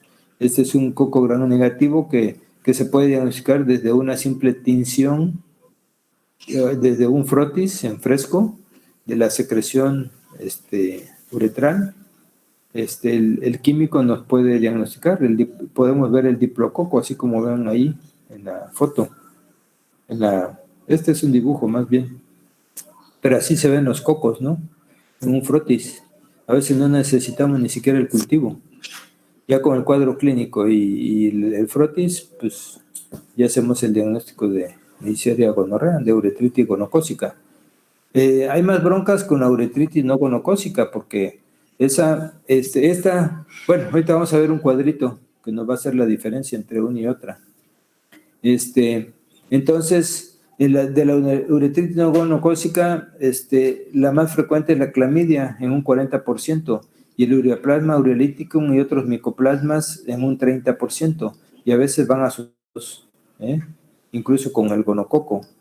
Hasta un 30%, creo que el Smith mencionaba esto antes, no sé si ahorita lo menciona, que hasta un 30-40% podemos encontrar uretritis gonocócica asociada a no gonocócica, de manera que podemos dar tratamiento empírico para ambas uretritis, es válido. Doctor, Hey. ¿y cuál de los agentes de la no gonocócica sería el que más acompaña a la Neisseria gonorrea? Les acabo de decir que la clamidia, en un 40%. En un 40%. Gracias. Creo que esa es pregunta de examen, ¿eh? Ya les di una ayudadita en el examen. Gracias, doc. Es una pregunta de examen. Ok, entonces, vean cómo en un buen porcentaje van unidos, ¿no? O sea, cuando tengan una gonorrea, más vale que le den también su macrólido o su, ¿cómo se llama el otro? Bueno, ahorita lo vemos. Entonces, hablando de uretritis, en el factor epidemiológico, pues es una de las infecciones más frecuentes que ustedes van a tratar, y nosotros también como urólogos, pero más ustedes como médicos generales. Después del herpes virus y el papiloma son las dos enfermedades de transmisión sexual más frecuentes, y de ahí sigue la uretritis, ¿sí? Vean que no es tan raro, ¿no? Entonces, un buen porcentaje de hombres vamos a padecer, también de mujeres, aunque en las mujeres a veces puede ser asintomáticas hasta en un 40-60%, entonces generalmente va a ser una patología del adulto joven, de ese que anda como colibrí, picando de flor en flor, ¿no? La promiscuidad sexual es algo importante aquí, la libertad sexual que hay ahora, ¿no? Entonces, la educación sexual, si la mamá no le enseñó al adolescente a que use su preservativo desde la primera relación sexual que tenga, pues es más fácil que adquiera una uretritis, ¿no? Entonces, esta educación sexual pues hace falta mucho en las escuelas, ¿no? Sobre todo en la primaria, secundaria.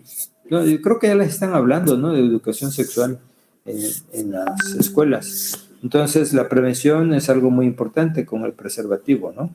Desde la primera relación sexual, ¿eh?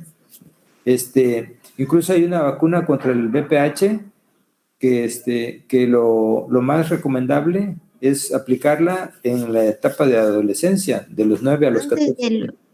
¿Eh? Lo recomiendan antes de los 12 años. ¿Cuál? Las vacunas de VPH. Así es, de 9 a 14 años es el periodo donde se debe de aplicar, por eso muchos pediatras lo aplican. A mi hijo se lo aplicó un amigo que es pediatra. Claro, ya tenía 16 años cuando se lo apliqué, pero a mi hija se lo apliqué un poquito a menor edad. Los dos ya tienen la vacuna del VPH, pero lo ideal es entre 9 y 14 años, antes de que el adolescente inicie relaciones sexuales, ¿sí? Para que genere los anticuerpos, la vacuna. Ahora, la vacuna del VPH no los protege al 100%, ¿eh? Eso hay que tener en mente. Los protege en un 85%, porque nada más son 4 serotipos de virus que trae la vacuna, la más completa. Hay una de 2 serotipos. Entonces, bueno, ese es otro tema, pero vale la pena mencionar que hay una vacuna del VPH. Entonces, pero aún que tengan la vacuna, deben de usar su preservativo, ¿no? Y en el tema de la uretritis, pues con mayor razón, vamos a prevenirle una uretritis usando preservativo. ¿Cuándo vamos a quitar el preservativo? A ver, ¿cuándo le podemos decir a la paciente, sabes qué? Ya no es necesario que use el preservativo. A ver, ¿quién tiene una idea? Rápido. Cuando tienen una sola pareja sexual. Sí, y cuando la pareja sexual no tiene síntomas, ¿no? No tiene flujos, no tiene molestias al orinar, puede ya evitarse. ¿Y cuándo va a ser lo más aconsejable? Pues cuando ya se tenga una pareja fija, ¿no? Que ya vivan en unión libre o se casen, porque si es una parejita que apenas llevan 1 o 2 meses, pues aguas, porque cuando menos una uretritis no gonocócica sí les pueden transmitir, ¿verdad? Acuérdense que son asintomáticas en muchos casos. La uretritis no gonocócica. ¿Ok? Entonces, cuando ya llevan tiempo con una sola pareja, bueno, pues entonces a lo mejor ya no usen preservativo. Entonces ya decíamos que la uretritis no gonocócica es la más frecuente, ¿no? Más que la gonocócica. Yo en mi consultorio nada más he tratado como 3 pacientes con uretritis no gonocócica. Uno de ellos es un locutor joven de aquí, que lo traté hace años. Y la uretritis gonocócica tiene una característica que ahorita les voy a mencionar en este cuadro. Este cuadrito lo traía antes de las primeras ediciones, el Smith. No sé por qué lo quitó, es un cuadro muy importante, pero me acuerdo de lo que decía el cuadro, entonces, de acuerdo a lo que me acordaba, valga la redundancia, hice este cuadrito, que es muy importante. Y aquí hay varios aspectos que nos van a hacer la diferencia entre uretritis gonocócica y no gonocócica. Empezando por el agente etiológico, ¿no? Que va a ser aquí, en este caso, la Neisseria gonorrea, y la uretritis no gonocócica, la clamidia, el ureaplasma, otros micoplasmas, hasta el herpes. Algunos tipos de uretritis donde les hacemos un cultivo uretral y no demostramos gérmenes, el germen puede ser un herpes. Es un poco raro, ¿no? Pero yo he tenido 2, 3 casos que pues no me queda más que decirles, ¿sabes qué? Pues yo creo que es un herpes que traes recurrente en la uretra, porque no te he demostrado otra cosa, ¿no?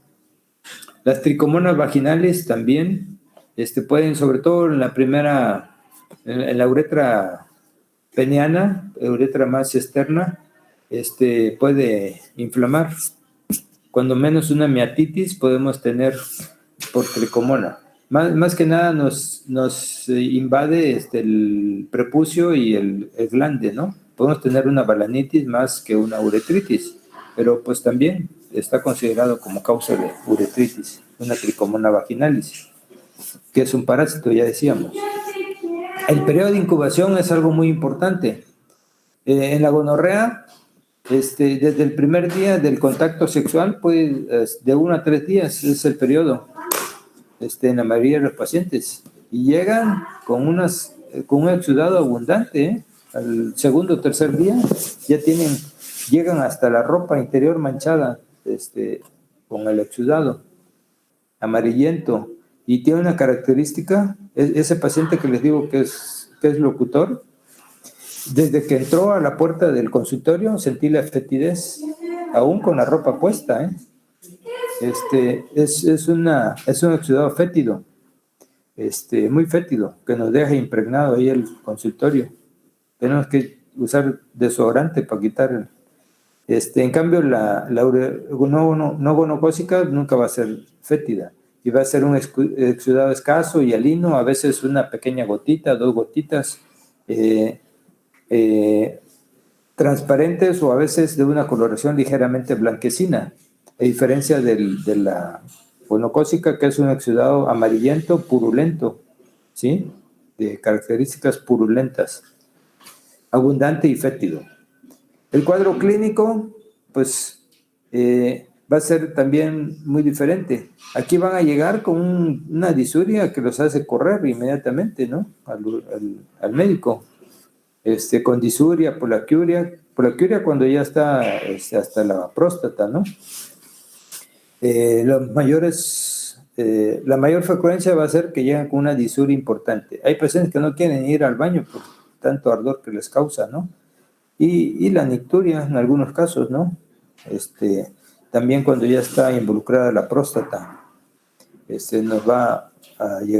puede llegar con nicturia. En cambio, en la no gonocócica va a ser un prurito nada más, el cuadro más frecuente, ¿no? Una leve comezón o una disuria muy leve, o incluso asintomático. A veces nada más ven el flujito ahí blanquecino y sin mayores molestias, ¿no? Y no van.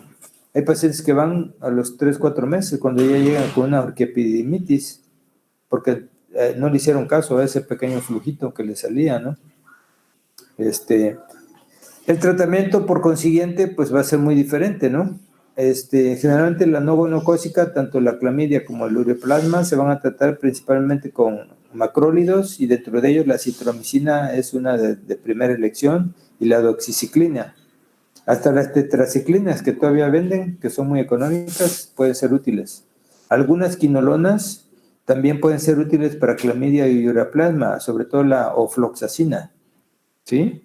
Entonces, pero los de elección son la acitromicina, y los demás macrólidos, como la claritromicina o la eritromicina también es un macrólido.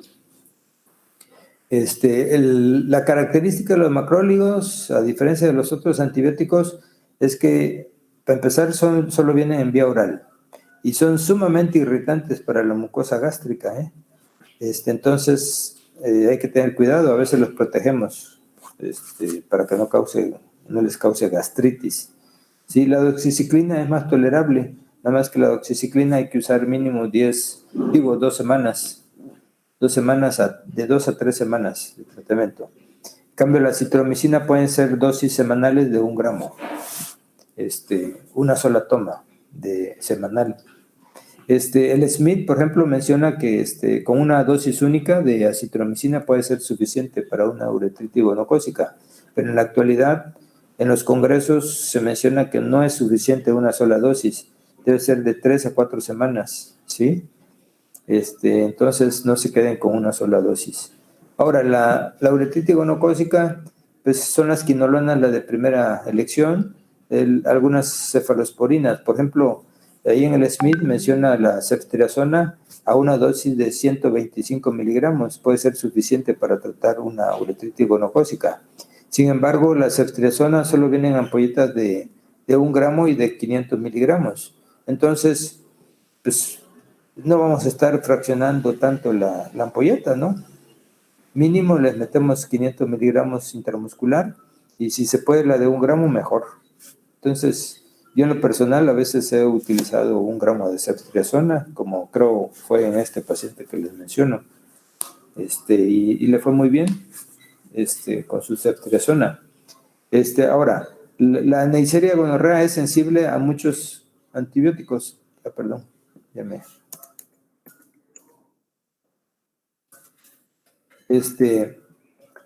Las sulfas también pueden ser útiles, algunos otros antibióticos como la fofomicina. Por eso les decimos a veces a manera de broma que una uretritis gonocócica hasta con un soplido se cura. Le pueden dar cualquier antibiótico y la pueden curar, no así la no gonocócica. Esta sí es más difícil necesita antibióticos más específicos, ¿no? Doctor, una pregunta ahí. Sí.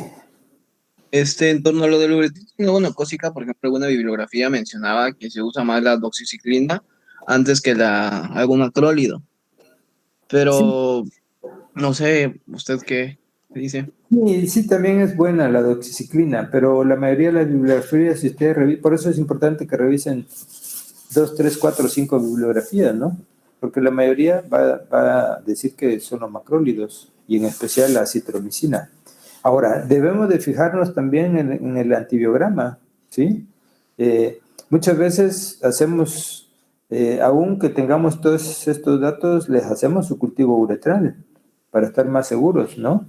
Y entonces ahí nos va a marcar cuál, porque a veces ha resultado que a mí me han mandado cultivos resistentes a la acitromicina, y ahí sí, pues me voy a la doxiciclina, ¿sí? Pero yo en lo personal utilizo más los macrólidos.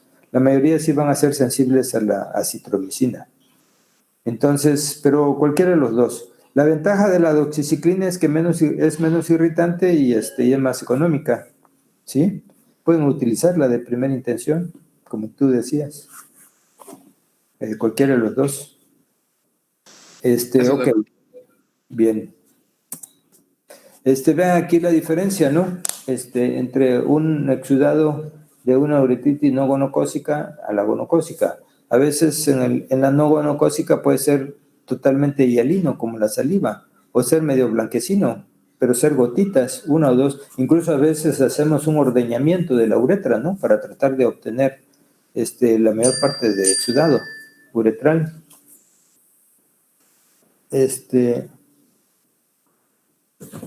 Entonces, nosotros, aunque hagamos un ordeñamiento aquí en la uretritis no gonocócica, a veces nada más vamos a obtener 1 o 2 gotitas, ¿no? Entonces, eso nos hace la diferencia. En cambio, en la gonocócica ni siquiera necesitamos ni le hacemos este ordeñamiento uretral porque le vamos a causar un dolor importante al paciente, ¿no? A veces nada más es muy leve y hay un escurrimiento importante, mucopurulento, que incluso llegan hasta con la ropa interior manchada, ¿no? En cambio aquí es difícil, a veces nada más se ve una manchita en la ropa interior. Ese es algo que le preguntamos, ¿eh? Oye, ¿amaneces con alguna manchita en la ropa interior? Sí, doctor, ¿diferente a la orina? Sí, amanecí con tantita secreción. Eso es en la no gonocócica, ¿no? Es una manchita blanca en mi trusa, en mi boxer. Entonces, pues, ahí estamos hablando de no bueno. En cambio aquí, oye, doctor, es que, ¿sabe qué? Amanecí, aparte del ardor tremendo, pues todo batida mi ropa interior, ¿no? Ok.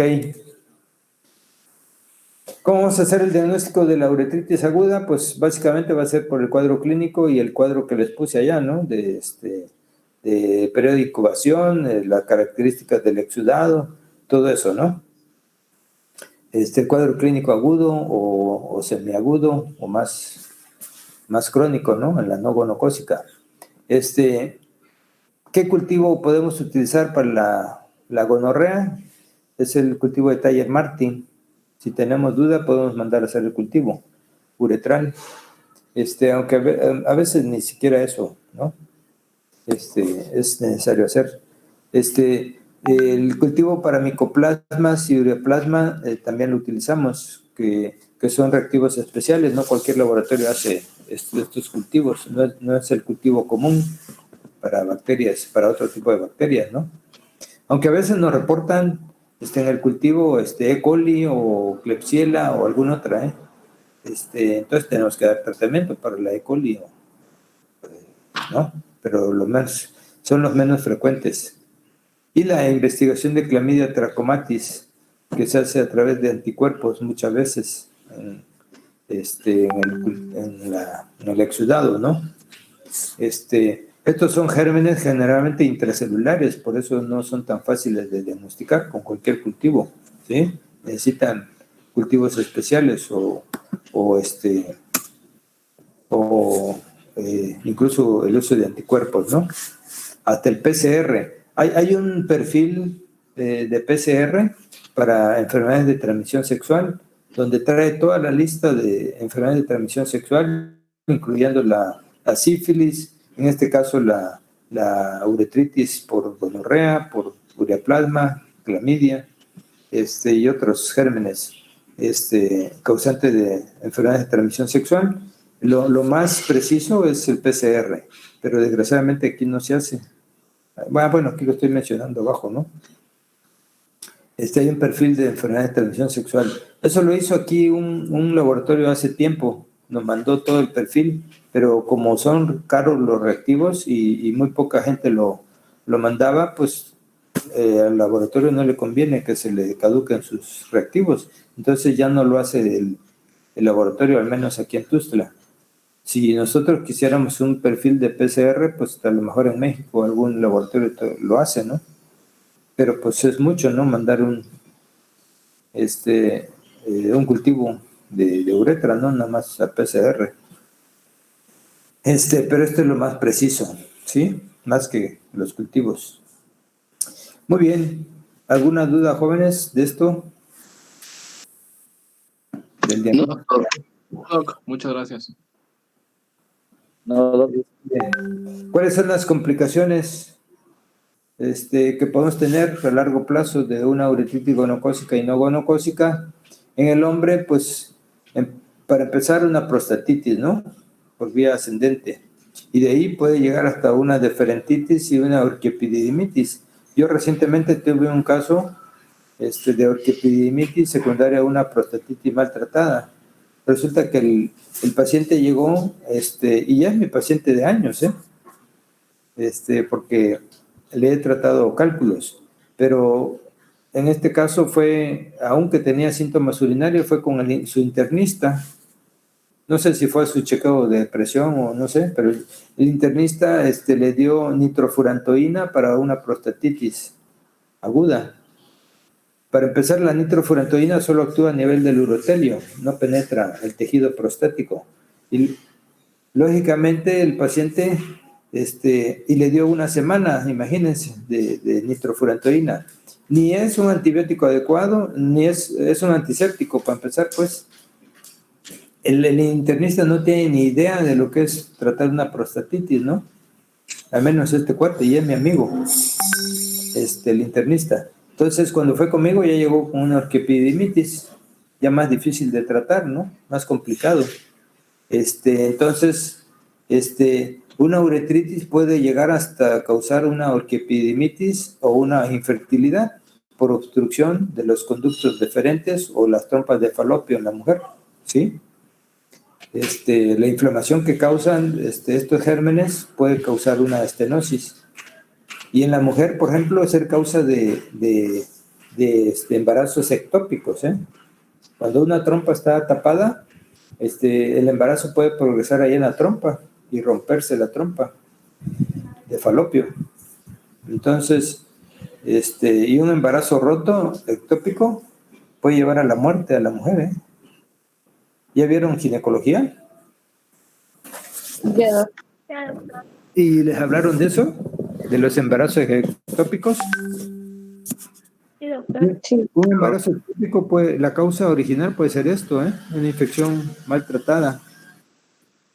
Una endometritis, bueno, en la mujer puede ser endometritis, salpingitis, que es lo que va a causar finalmente la obstrucción, o una enfermedad inflamatoria pélvica, que muchas veces se confunde con una cistitis. Resulta que llegan las señoras o mujeres jóvenes oye doctor, ¿sabe qué? Traigo dolor aquí en el suprapúbico y traigo algunas molestias al orinar. Le hacemos sus estudios de orina y resulta que cero. Oye, ¿no has tenido algún flujito en días o meses anteriores? Sí, doctor, he tenido algún flujito. Ah, bueno, ese flujito puede irse al endometrio, a las trompas y hasta toda la pelvis y causar una enfermedad inflamatoria pélvica, que es difícil de diagnosticar. Más que nada el diagnóstico es clínico o por la laparoscopía. Hay mujeres que hay que hacerles hasta la laparoscopía para hacerle el diagnóstico de enfermedad inflamatoria pélvica. Ok, entonces vean ustedes que la importancia de tratar bien, ¿no? No es solo quitar la molestia, sino evitar... Doctor, creo que, perdón, creo que lo de los embarazos ectópicos era por las adherencias que causaba la inflamación de las, por decir, endometritis y todo eso, era más que nada por las adherencias que hacía que no hiciera pues el movimiento de lo que era el óvulo hacia el útero como tal y quedaba en las trompas. ¿Adherencias? ¿Las adherencias en dónde? O sea, en lo que era ay, se me fue el nombre, las trompas. Así es. Falopio. Así es, una inflamación de esta puede causar no solo estenosis de la trompa, sino adherencias, como tú bien dices, a nivel de las trompas. Y eso va a impedir, las dos cosas, va a impedir que el óvulo fecundado llegue al útero, ¿no? Entonces, sí, también por adherencia, no solo por obstrucción. Entonces, estás acertada. Pero una cosa es la adherencia y otra es la obstrucción, ¿verdad? O las dos cosas también puede tener la paciente, ¿no? O su enfermedad inflamatoria pélvica, además, ¿no? Agregada por el germen. Entonces, cuando sospechamos nosotros, descartamos que tenga una infección urinaria, pues lo mandamos a valoración ginecológica para que, incluso ya orientadas a que le descarten una enfermedad inflamatoria pélvica, porque eso ya es un terreno del ginecólogo. Quien hace una laparoscopía diagnóstica, pues es el ginecólogo, no nosotros. Ya es un terreno del ginecólogo, ¿ok? ¿Alguna duda, algún comentario más de esto, de las complicaciones? Bueno, doy por entendido que lo entendieron. Sí, gracias. Finalmente, pues el factor preventivo aquí ya decíamos, ¿no? ¿Qué es lo primero que vamos a hacer? Pues recomendarle, ponerle al hijo adolescente, comprarle uno mismo sus preservativos y metérselos en la bolsa, dicen algunos, ¿no? A manera de broma, pero no es tanta broma, ¿eh? Sí lo podemos hacer, en serio. Comprarle su bolsa de preservativos y meterle su dispositivo, su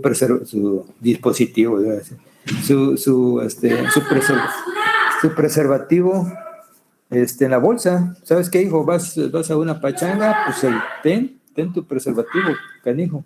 No vayas a terminar ¿cómo se llama? Bueno, en cualquier lugar, ¿no? Además, ¿no? Además, un embarazo no deseado, ¿no? Pero también aquí en las infecciones, ¿no? Entonces, ¿qué es lo que se promueve? Antes había campañas de tener una sola pareja sexual, ¿no? Porque entre más promiscuos seamos, que es la moda ahorita, es eso de amigos con derechos, ¿no? Hasta una película hay, ¿no? De amigos con derechos, que no les genera mayor compromiso, pero sí se van a costón, ¿no? Pues ahí hay que usar preservativo, ¿no? Por esos dos motivos. Incluso esa imagen que les estoy poniendo aquí, vean, ¿por qué creen que trae la fresita pintada ahí, la frambuesa?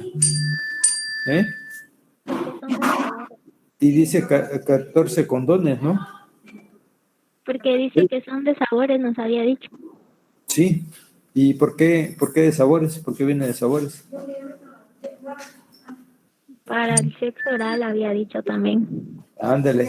Yo no los he visto aquí en las farmacias, pero Pues no sé si los venden aquí en México, ¿no? Porque esto es de Estados Unidos, ¿no? La promoción, ¿no? A lo mejor lo venden en México. No he tenido yo la curiosidad de preguntar en las farmacias, ¿no? O donde venden objetos de, ¿cómo se llama? Hay tiendas, ¿no? Donde venden objetos sexuales, ¿no? A lo mejor ahí los vendan.